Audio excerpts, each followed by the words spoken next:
Hurry up in the shower, we have to leave soon. I yelled towards the bathroom at my husband.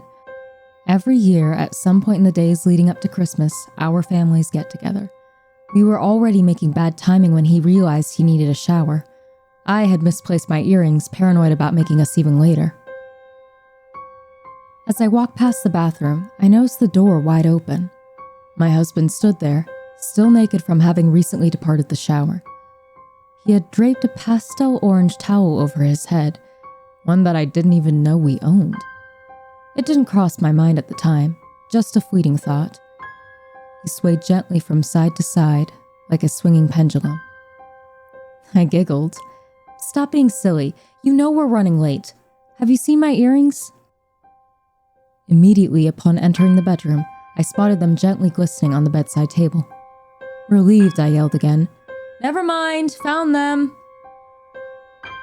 As I put the first in, my gaze fell directly ahead of me, at the painting of a lighthouse hung on our bedroom wall. My husband was never a stranger to local markets. He almost had a talent for buying the strangest items.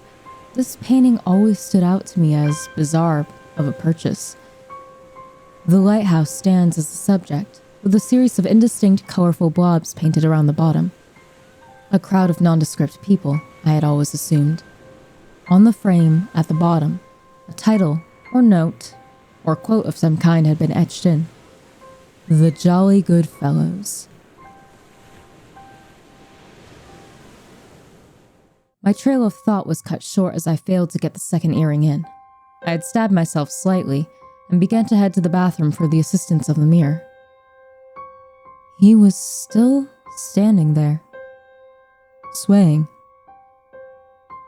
Honey, we really need to go soon. Please get ready. I approached the mirror. Seeing no blood, I breathed a sigh of relief and put the second earring in. The whole time, from the corner of my eye, I could still see him swaying.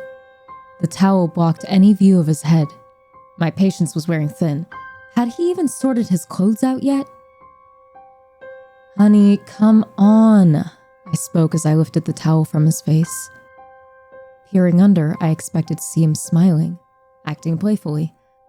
I felt a little bad, but being ever aware of the ticking clock, sometimes I have to remind him to have urgency, even when he's just playing around. His eyes were wide, his face emotionless. He stared forward as though there wasn't a wall a few feet from his face, like he was just looking a little past everything. He stopped swaying as the towel was removed, but remained in this state. I gently held his hand. Come with me. Let's sit down. I knew something was wrong. As I guided him to the bed and sat him down, his arm felt limp, as though his muscles were void of any connection to the brain. Let's get you some clothes, okay? We can talk about what's wrong. I tried to speak calmly as I turned around and searched through the wardrobe. I began asking questions, trying to take his mind off things. My mind, while still aware of the time, was now more focused on my husband's well-being. Noticing a lack of answers or responses, I turned back to face him. Have you ever jumped at the lack of something? Usually we jumped at the sudden presence of something we were not expecting. Perhaps the sudden movement of an object we thought would remain motionless. But when I saw my husband wasn't behind me, my body jolted slightly. I hadn't heard him move or felt him walk past me. I expected him to still be on the bed. The lack thereof was enough of a shift to shock me.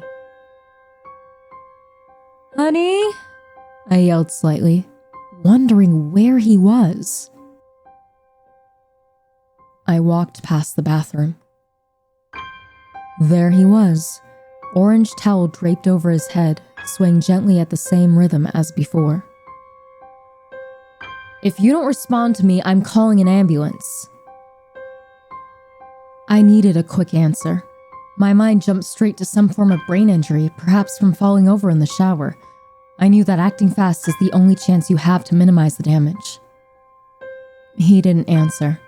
I removed the towel from his head as I dialed emergency services. Again, he stopped swaying. As I explained everything to them, I watched as he knelt down, picked the towel back up, and draped it back over his head. The swaying continued thereafter. Paramedics arrived shortly. He put up no fight and allowed them to escort him to the ambulance in a wheelchair. They had to keep assuring me that whilst the hospital would do everything they could, they had no information to go off of. My racing mind looked past this and continued to ask similar questions regardless.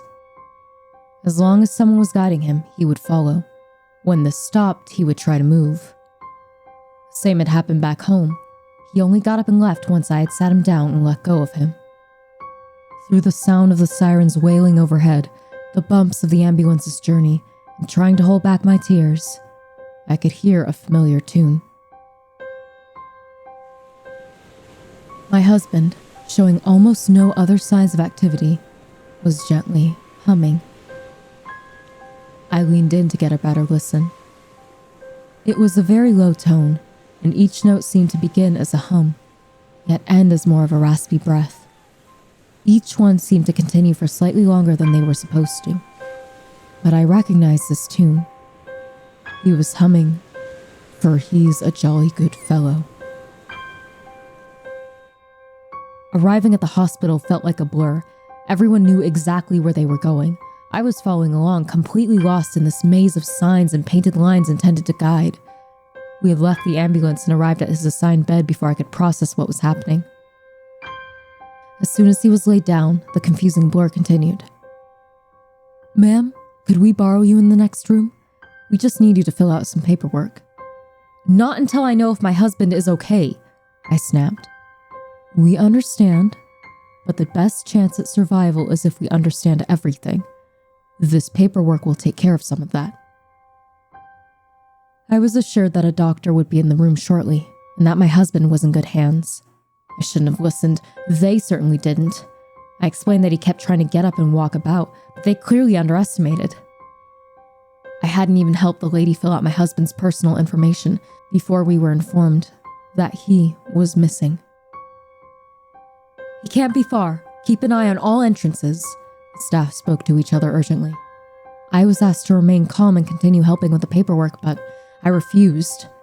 I attempted to run around the hospital to join the search, but was quickly told that I don't have the authority to be wandering around alone. I hardly cared. My husband was the only thing on my mind, but I didn't want to be escorted out and risk not seeing him at all when he's found. I took my efforts outside the hospital, and then the nearby streets. After an hour and a half, I was still wandering, with no word from the hospital of any findings in the building. I began to walk home, hoping that somehow he had remembered the way. It was a 20-minute walk. I could not imagine that he had survived in this state, let alone managed to correctly identify the entire journey home. But it was worth a shot. I arrived to find our front window smashed. No glass on the pavement below told me that somebody had broken in. Perhaps I should have been more cautious, but I just wanted to know if my husband was inside. My hand shook as I struggled to get the key into the lock. Once I did, I turned the handle and ran inside. I don't think I even closed the door behind me. "Honey, are you here?"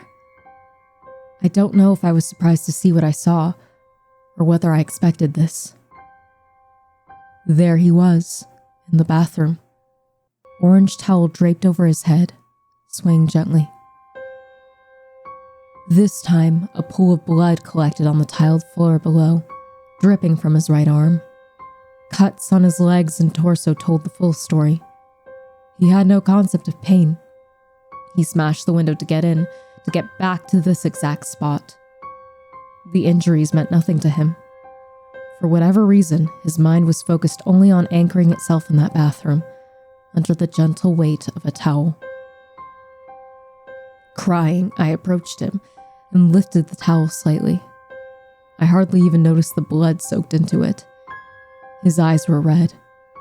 Had he even blinked since this began? The humming continued.